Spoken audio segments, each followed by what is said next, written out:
tous, j'espère que vous allez bien. Bienvenue dans ce nouvel épisode de Mailstock. Aujourd'hui, mon invité du jour, il s'agit de Damien, le fondateur de Secrétaire Indépendante Online. C'est quoi finalement la passion de Damien? Damien, ce qu'il veut vraiment faire, c'est valoriser le métier des secrétaires et vous aider à trouver justement la secrétaire idéale pour gérer toutes vos tâches administratives. Alors, qui n'a jamais détesté gérer l'admin? Je pense que moi aussi, je déteste. Et justement, avec Secrétaire Indépendante Online, vous allez pouvoir trouver la secrétaire qui va être sourcée par les équipes de Damien. Donc dans cet épisode, vous allez voir que Damien a un parcours un peu atypique. Il a lancé en fait le projet alors qu'il était un peu déjà salarié dans une entreprise. Donc finalement, il est passé du salariat à entrepreneur. Donc on va voir un petit peu avec lui quel a été le déclic. On va revenir sur un petit peu les étapes clés du développement de l'entreprise. Il va vous donner également des conseils et on va bien sûr revenir sur les challenges parce qu'on sait que l'entrepreneuriat c'est dur.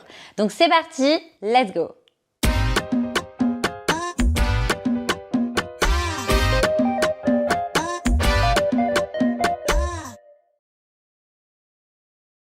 C'est un plaisir de t'avoir aujourd'hui, Damien, sur Mailstock. Plaisir partagé. Donc ma première question, écoute Damien, comme je disais un petit peu dans l'intro, toi tu as été salarié avant et tu as notamment été commercial dans la société Procter & Gamble. Est-ce que tu peux revenir un petit peu sur cette expérience? Oui, absolument. Donc effectivement, pour ceux qui ne connaissent pas encore, Procter & Gamble, c'est un groupe qui est aujourd'hui mondial et qui est connu et réputé pour son exigence, notamment dans la fonction commerciale. Et j'ai eu la chance pendant plus de 6 ans du coup de traverser différents postes de cette fonction commerciale dans une grande entreprise avec une structure matricielle du coup. Qui dit matricielle dit être intégré dans des équipes multifonctionnelles, donc avec différents postes, différents degrés d'implication, différents niveaux et différentes cultures également. Donc c'était hyper intéressant. Et de cette expérience, finalement, j'en tire 3 enseignements majeurs pour moi. Le premier, c'est l'exigence et la discipline qui est propre à finalement à la structure, à la nature de ces grands groupes. À partir du moment où on est intégré dans une équipe qui a des exigences de projet, de livraison de projet, on doit comprendre qu'on a des tâches et des missions qui nous incombent et on doit délivrer aussi. Donc pensez à ces petits collègues pour aller dans la même direction. Donc la discipline, première chose. La deuxième chose, c'est véritablement la compréhension qu'une entreprise n'est pas seulement une entreprise, c'est une organisation. Au même titre qu'un État, c'est une organisation globale. Et quand on comprend comment fonctionnent les organisations aujourd'hui en France, et même pas qu'en France, on comprend qu'il n'y a pas juste des people, il y a des people et une politique interne. Il faut comprendre l'aspect politique vraiment et le jeu de connivence, du capitalisme de connivence quelquefois qui existe dans certaines entreprises. Et ça c'est très important quand on veut réussir à mapper les bonnes personnes pour avoir les bonnes actions et les bons résultats. Et troisième et dernière chose qui était finalement la plus importante par rapport à la suite du parcours et ce que j'ai créé, c'est finalement le fait que l'entreprise exigeante est un révélateur de disposition entrepreneuriale. Soit on est fait pour ça, soit on n'est pas fait pour ça. Et aujourd'hui, malheureusement, trop de personnes prennent la décision de devenir entrepreneur pour des mauvaises raisons. À mon sens, on entend partout sur Internet « Oh, je veux la liberté financière, je veux gagner plus d'argent, j'ai pas envie de me lever le matin, je veux m'occuper de mes enfants, je veux aller à la plage. » Ouais, mais ça, c'est du pipeau. Ouais, c'est des mauvaises raisons. Ça, c'est pas forcément la vérité. Les bonnes raisons, à mon sens, c'est de se dire, ok, aujourd'hui je suis en entreprise, mais avec ma capacité et mes compétences, je suis capable d'avoir des idées, générer des idées et les exécuter avec plus de brio que la structure que m'offre l'entreprise. Et à partir du moment où on arrive à ce constat-là qui est clair, on n'a plus rien à faire en entreprise. On doit mener nos propres projets et essayer de créer quelque chose qui a du sens et qui a de l'impact. Et c'est exactement ce pourquoi j'ai quitté l'entreprise et le salariat pour créer SEO. Comment finalement t'es venue l'idée de lancer cette plateforme? C'est parti d'où en fait? Alors SEO, en fait, c'est parti de trois constats qui se sont accumulés au fil des expériences et au fil du temps. Le premier constat, il résulte aussi de l'expérience notamment de chez Procter & Gamble, mais pas que, puisque j'ai fait que des grands groupes avec à chaque fois ces fameuses structures matricielles. Et dans mes équipes, il y avait forcément différentes personnes, différents postes. Et j'ai eu la chance d'avoir des succès, relativement, dans mes différentes expériences. Ce qui m'embêtait, c'est que ce succès m'était souvent dirigé assez directement, m'était souvent attribué. Alors qu'en réalité, un succès est collectif dans une équipe. Et ce que je me suis rendu compte dans ces différentes expériences, c'est qu'à chaque fois, les secrétaires étaient un rouage absolument essentiel de l'organisation parce que c'était les personnes qui nous permettaient de répondre à nos obligations administratives essentielles pour la survie de l'entreprise, très clairement. La secrétaire est au service de l'entreprise, mais il faut savoir aussi valoriser chaque membre de l'équipe. Donc on sentait une frustration énorme sur ces postes. Première chose. Deuxième chose, finalement, c'est le fait que j'ai rencontré beaucoup d'entrepreneurs quand j'ai choisi de m'orienter vers l'entrepreneuriat. Et j'ai remarqué des dominantes communes à chacun des entrepreneurs. L'énergie, la passion, la génération d'idées, dans les bons côtés des choses. Bien sûr. Et dans les mauvais côtés des choses, c'était tous des chèvres, osons dire les termes, des chèvres en organisation. Donc ils ne savaient pas gérer leur administratif, ils ne savaient pas gérer leurs obligations. C'est toujours un vrai pain point, quoi, l'administratif. Tu l'as dit même toi-même, tu n'aimais pas ça. aucun entrepreneur passionné n'aime ça. Exactement, Donc, ouais. globalement. Tu préfères le déléguer en fait finalement. On préfère les déléguer, les patrons des PME les délèguent à leur bras droit, etc., etc. Tout le monde délègue l'administratif parce qu'on n'est pas bon. On préfère se concentrer sur la zone de génie, globalement. Et la troisième chose qui est plutôt un phénomène économique et financier, quand on comprend un peu comment fonctionne une entreprise, c'est que j'ai rapidement compris que les entreprises allaient avoir, avec la crise économique qui arrivait, allaient avoir de plus en plus de mal à lever de la dette, lever des fonds, à avoir de l'argent finalement de la part de différentes institutions. Et pour réussir à le faire aujourd'hui, il faut montrer patte blanche, il faut montrer dans son bilan qu'on a plus de coûts flexibles que de coûts fixes. Et la manière de le faire, quand on sait que les plus gros coûts fixes, c'est la masse salariale, c'est de transformer sa masse salariale en une masse salariale flexible. Et donc avoir des postes comme les secrétaires, mais d'autres postes aussi, passer en coûts flexibles, à savoir des indépendants. Tout à fait. Donc c'était le concours de ces trois phénomènes qui m'ont dit, OK, il y a un truc à faire sur le secrétariat freelance. Et du coup, justement, donc, quand tu as cette idée, que tu vois ce vrai pain point, donc c'est exactement ce que tu as dit, ça a été quoi la première étape, on va dire, du développement? Ouais. En fait, effectivement, bien sûr, quand j'ai pensé à ça, comme tout le monde, je suis allé voir sur Internet. Je regardais Google, secrétaire indépendante, etc. C'était il y a déjà 4 à 5 ans, donc ça fait un petit moment déjà que j'ai eu la première idée, la première once d'idées. Et je me suis dit, OK, c'est bien, mais il y avait 2-3 solutions qui existaient, mais c'était quand même pas très clair sur Internet. On voyait que c'était un peu laborieux, il y avait des choses qui existaient qui n'étaient pas claires fondamentalement. Donc je me suis dit, il faut que je bouleverse un peu ce monde-là. Et pour essayer de voir si ce que j'avais en tête, pour essayer de le rendre meilleur, avait du sens et allait générer, comme on dit en entrepreneuriat, de la traction, en fait, j'ai décidé de créer une première audience uniquement de secrétaires avec un autre compte LinkedIn. Donc j'ai utilisé des canaux de communication. Super. Où j'ai quelque part recruté environ 500 secrétaires pour échanger avec moi, mais échanger véritablement, des vrais échanges. Donc je leur ai proposé une première source d'idées que j'avais, en leur disant j'aimerais bien améliorer votre quotidien, en proposant telle ou telle solution. Et il s'est avéré que en fait, il y avait des retours extrêmement positifs. Et en fait, j'ai vu qu'il y avait une véritable traction. Et suite à ça, j'ai fait le choix d'exposer publiquement mes idées. C'était risqué parce qu'il y avait de la copie qui existait, mais j'ai choisi d'exposer publiquement les idées. Et très clairement, j'ai vu qu'à chaque fois que je postais une idée sur Internet, il y avait énormément de retours positifs et des gens qui étaient très intrigués de savoir comment j'allais réussir à le faire. Et donc, j'ai pu qualifier la première traction virtuelle de cette manière-là et me dire il y a du sens dans ce projet. Donc c'est comme ça que j'ai pu commencer. Tu disais que le métier des secrétaires n'était pas forcément valorisé, parce que je suis d'accord avec toi, mais justement, l'idée c'est de comprendre un petit peu comment toi, au travers du sourcing que tu fais, tu valorises ce métier-là. En fait, c'est vrai que c'est un des principaux challenges de ce projet, parce que des plateformes, il en existe aujourd'hui, et de plus en plus depuis que j'ai commencé à partager aussi sur Internet les idées de révolutionner un peu ce marché. Donc certains ont créé d'autres plateformes très larges, très on va dire classiques. Et en fait, le problème des plateformes trop généralistes, c'est qu'en fait, on accueille tout le monde. On accueille tous les profils avec différents niveaux, différentes ambitions, différents moteurs entrepreneuriaux. Et quelquefois, on se retrouve avec un phénomène malheureusement d'opportunité qui est assez malvenu quand on cherche un cercle de confiance et quelqu'un qui est capable de délivrer réellement ce en quoi on va lui confier, enfin la mission qu'on va lui confier globalement. Donc ce que j'ai souhaité faire, c'est de créer ce cercle de confiance, un environnement de confiance pour les entreprises pour leur permettre de déléguer finalement de manière totalement transparente et sereine. Et pour ça, la seule manière, c'était d'avoir un sourcing extrêmement qualifié, rigoureux, et de me dire, OK, je vais mettre en place des KPI, un certain nombre de questions, un certain processus qui me permettent de valider deux choses. L'expérience et la formation des secrétaires. Est-ce qu'ils ont vraiment ces deux piliers-là? Et deuxième chose, qui est peut-être la plus importante, ce que j'ai souhaité faire, c'est valider les moteurs entrepreneuriaux. Pour être capable de me dire, est-ce que cette secrétaire-là, si je lui confie complètement ma vie, elle est capable de la gérer avec responsabilité? Parce que quand on devient chef d'entreprise, on est responsable. Et ça, c'est ce qui va filtrer 99% des secrétaires sur le marché aujourd'hui. C'est cette responsabilité entrepreneuriale réelle. Et moi, mon rôle, c'est d'essayer de mapper, de capturer ces profils-là, les plus entrepreneuriaux possibles. Ouais. Et on sent justement que tu es complètement dévoué on va dire, dans cette passion-là, dans le fait d'aider ces secrétaires. Mais qu'est-ce qui te drive au quotidien pour continuer à faire ce que tu fais? Clairement, en fait, j'ai l'impression que, c'est même pas qu'une impression, c'est que c'est un projet à impact. Impact social, impact transformationnel sur la vie des gens. Aujourd'hui, si tu veux, j'ai à peine commencé à faire des échanges avec les secrétaires sur la version finale du projet que finalement, elle me remercie aujourd'hui. Il y a vraiment des gens qui me disent merci de passer autant de temps sur le projet SEO et d'apporter des outils qui vont vraiment transformer notre quotidien parce qu'aujourd'hui, il y en a réellement besoin. C'est un secteur qui en a fondamentalement besoin. Et donc moi, le fait que je puisse apporter ça avec mon innovation, mon côté un peu fou, mon côté un peu prise de risque, eh ben, j'en suis très heureux. Parce que je pense pas qu'il y ait beaucoup d'autres personnes qui le feront. Et donc justement, donc, où est-ce que tu en es concrètement là dans le développement de la plateforme pour les gens qui nous regardent, qu'on comprenne un petit peu là dans le stade de la plateforme ou à quel stade tu es? Bien sûr. D'abord, j'ai sondé, comme je t'expliquais tout à l'heure, pour mesurer l'attraction avec les premières secrétaires, 500 secrétaires avec qui j'ai échangé pour voir si c'était vraiment quelque chose qui avait du sens. Là, j'avais qualifié le sens du projet. Ensuite, il fallait qualifier l'attraction réelle, économique du projet. Et pour ça, la seule manière de le faire en entrepreneuriat, c'est de créer un MVP. Donc j'ai créé une maquette, une première maquette. J'avais pour ambition d'avoir des premières inscriptions sur cette maquette. J'avais ambitionné 40 à 50 inscriptions et je me suis rapidement retrouvé dans mon back-office avec plus de 1000 personnes inscrites. Waouh, c'est énorme, sans que je le veuille en fait.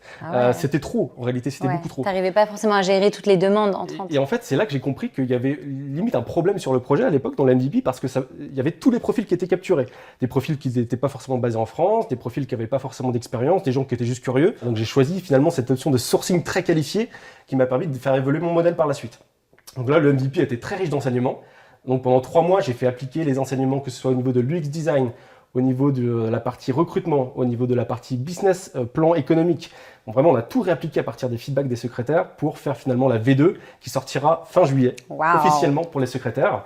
Donc les premières secrétaires seront visibles fin juillet et on va accueillir l'espace entreprise qui pourront finalement rechercher des secrétaires et s'inscrire sur le site à partir de fin septembre. Ouais, c'est donc super. En 2 temps. Donc c'est top et on se dit du coup derrière, est-ce qu'il y a une équipe? Est-ce que tu es seul finalement à gérer ça? Parce que quand on monte sa boîte, il faut quand même, on nous dit que l'entourage c'est capital. Absolument. Comment toi tu fais, Damien? Alors moi déjà, j'ai pas d'équipe salariée en tant que telle, c'est un choix pour l'instant, un choix économique pour l'instant. En revanche, un associé qui m'aide énormément sur un autre projet, mais il m'aide énormément sur ce projet-là avec qui je partage toutes mes idées et je valide les concepts. Donc ça c'est la première chose. Et ensuite je travaille évidemment avec beaucoup de freelance. Bien sûr. Et c'est important parce que ma cible est une cible de freelance. Donc en fait j'appréhende aussi leurs risques, les risques liés à cet environnement-là. Et donc aujourd'hui j'ai à peu près une quinzaine de freelance qui travaillent avec moi, si ce n'est quotidiennement, très régulièrement. Donc si aujourd'hui il y a une entreprise justement qui nous regarde et qui dit ah bah tiens moi j'ai exactement ce pain que Damien décrit, quel est finalement l'avantage de passer par vous et comment l'entreprise, comment tu factures aussi les entreprises, comment ça se passe business model notamment? Ouais, ok. Alors là tu parles du cas de l'entreprise qui a besoin de déléguer son administratif. Voilà, tout à fait. Donc là, typiquement, l'avantage déjà de passer par nous, il est assez simple, c'est l'environnement de confiance. Tout à fait. Parce que quand on se rend sur une plateforme généraliste, on nommera pas de plateforme, mais quand on se rend sur une plateforme très généraliste, on se retrouve avec des gens qui sont de partout déjà, et puis pas forcément qualifiés. C'est-à-dire que on peut pas, des fois on ment sur notre expérience. On dit ok, je suis secrétaire indépendante, mais finalement la personne découvre juste la lumière au bout du tunnel et a trouvé qu'il y avait de l'argent à se faire et va s'inscrire. Et c'est pas du tout l'objectif de SEO. Moi, ce que je veux, c'est créer la confiance pour les entreprises et pour les secrétaires, pour les deux vraiment parties, pour qu'elles puissent se rencontrer et avoir plaisir à échanger ensemble. Donc moi, je vais faire le travail de qualification pour les entreprises, pour qu'elles soient sereines à aller sur le site et à trouver le profil qui leur correspond. Et ensuite, clairement, ils vont trouver le professionnel ou la professionnelle, il y a aussi des hommes, ou la professionnelle qui vont réussir à prendre en charge leur mission. Et le business model, il est très simple, c'est que je propose aux entreprises qui souhaitent déposer des missions sur l'outil différentes durées de temps, soit 1 mois, 3 mois, 6 mois ou 1 an, et en fonction de leur durée, ils auront un nombre de missions plus ou moins cadré ou illimité. Donc avec un couple, nombre de missions et durée, et en fonction de ça, il y a des abonnements reconductibles qui sont mis en place, mais c'est un système d'abonnement. Du coup, Damien, une de mes dernières questions, ça serait un petit peu de savoir quelle est justement la vision que tu as pour SEO, quelles sont un petit peu les étapes de développement l'année prochaine, fin d'année, c'est quoi la suite? Alors déjà dans un premier temps, pour juillet, parce qu'il faut commencer par le début, ce que je veux essayer de faire comprendre aux gens, c'est qu'il y a le syndrome de l'œuf et la poule, donc chicken and eggs en anglais. Donc je vais devoir attirer les 50 premières secrétaires, je limite le nombre de secrétaires au départ, c'est un système de promotion qualifié, donc on ne peut pas accueillir n'importe qui, et je veux limiter volontairement le nombre de secrétaires, donc de telle sorte à ce que je puisse faire des analyses aussi sur les résultats, la satisfaction, les résultats réels de cette première promotion de secrétaires. Et ensuite, à partir donc comme je disais, de fin septembre, je vais accueillir les premières entreprises qui commencent déjà à toquer à la porte, donc ça c'est la bonne nouvelle, mais je dois les faire attendre jusqu'à fin septembre pour accueillir comme il se doit les premières entreprises qui vont être capables de déposer leur mission. Et ensuite, l'idée c'est évidemment accélérer sur le fait de capturer de plus en plus d'entreprises parce que j'ai pas la volonté d'avoir 36 000 secrétaires. Je veux des secrétaires qui soient vraiment compétentes, et ça, il n'y en a pas tant que ça dans le modèle que j'ai choisi, j'insiste. En revanche, par contre, j'ai la volonté d'attirer de plus en plus d'entreprises et des particuliers, puisque la cible est double, entreprises et particuliers qui ont besoin de déléguer leur mission. Et donc, à partir de septembre, mon rôle, c'est d'accélérer dans les médias, dans les publications, dans ce qu'on appelle donc l'inbound marketing, pour vraiment donner du sens au projet, donner du reach au projet sur les différents canaux de communication possibles. Donc ça, je vais rester dans une structure basée en France aujourd'hui, donc j'ai pas de volonté tout de suite d'internationalisation. Pas du tout. Pas du tout tout de suite en tout cas. Là, c'est vraiment d'accélérer sur un projet sain, éthique, ambitieux mais sain. Et je veux garder ce côté sain. Tout à fait. Ce serait quoi aujourd'hui le conseil ou les conseils que tu veux partager aux entrepreneurs qui te regardent? Ouais, ok. Bah en fait, la réalité, c'est que je vais aller un peu à contre-courant de ce qu'on entend classiquement. C'est croyez en vos rêves, allez-y, c'est maintenant ou jamais, pas de problème. Exact. Je suis totalement opposé à cette idée. Ça peut être le cas, mais d'abord, je pense que ça nécessite une analyse préalable. Chaque personne doit être capable d'analyser son environnement. L'environnement, il est familial. Est-ce que ma famille va supporter le fait que je change radicalement du jour au lendemain? Parce que être entrepreneur, c'est plus la même vie. Hein. Donc, est-ce qu'ils vont supporter ça? À qui dis-tu? Économique. Est-ce que j'ai les finances et mon environnement économique sain pour être capable de supporter potentiellement 6 mois sans revenu? C'est une question à se poser. Si on n'est pas capable d'y répondre, c'est pas la peine de se lancer tout de suite. Santé. Je suis bien placé aujourd'hui, j'ai un gros problème à l'épaule. La santé est primordiale quand on se lance dans une aventure comme l'entrepreneuriat, puisqu'elle est exigeante, cette aventure. Ouais, exactement. La charge mentale est très importante. La charge mentale va dériver sur la charge physique par la suite. Je suis d'accord avec toi. Donc si on n'est pas dans des bonnes conditions physiques et des bonnes conditions de santé, si on ne sait pas s'alimenter correctement, si on ne fait pas du sport régulièrement, sincèrement, posez-vous des questions avant de commencer une telle aventure parce qu'elle est exigeante, cette aventure. Ça, c'est les meilleurs conseils que je puisse donner. Il faut être capable d'avoir ce que j'appelle moi une disponibilité intellectuelle à tout instant. Parce que quand on est disponible intellectuellement à tout instant, on est capable de rebondir avec de l'écoute active sur telle ou telle chose. Quand on va à un meeting, on est capable de capturer l'instant qui va nous permettre de transformer notre idée. Et ça, si on est complètement sous l'eau intellectuellement, on va pas être capable de faire quoi que ce soit. On va aller à des meetings, on va être passif, on va subir. Et c'est pas ça l'entrepreneuriat. L'entrepreneuriat, c'est de l'action, c'est être actif. Et une fois qu'on a validé ces éléments-là, effectivement, il faut vivre nos rêves. Il faut se faire plaisir. J'adore. Je pense que tu as super bien résumé, Damien. Et puis, c'est ultra transparent, ultra honnête. Et je pense que la majorité des gens qui nous regardent, j'espère, se reconnaîtront. Donc, merci beaucoup à toi, en tout cas, pour ce partage d'expérience. Ce que je te propose maintenant, c'est de passer au Melstock Challenge, si tu veux bien. Ok, je sais pas ce que c'est, mais ok. Et du coup, on vous retrouve tout de suite pour le Melstock Challenge.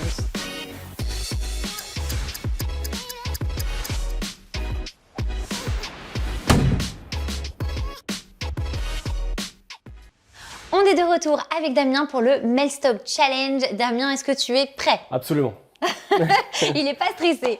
Donc, pour t'expliquer un petit peu le jeu, donc Coquilla qui est juste derrière la caméra, que vous ne voyez pas, va nous poser des petites questions et on doit y répondre en 10 secondes. Ready? Faut être rapide. Hein.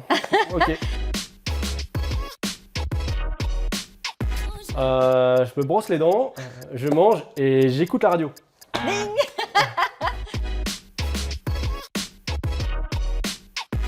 Je pense la détermination, l'envie de réussir, mais c'est un peu la même chose, et l'intégrité, l'honnêteté. Triche là. Oh non. L'honnêteté, ouais, d'une personne. C'est très important d'une personne qui soit intègre. Complètement.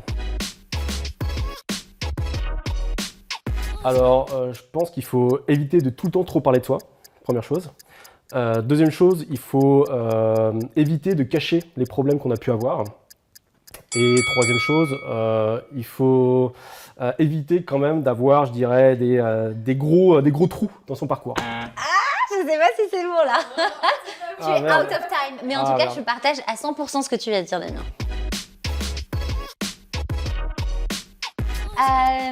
Grand Torido, Big Fish, je sais pas s'il y en a qui le connaissent, et Elephant Man. Elle a préparé ses réponses, c'est obligé. C'est obligé. Je suis contre ce jeu. Alors, tristement Instagram, Facebook, malheureusement encore. Encore. Et LinkedIn. Yes, Damien.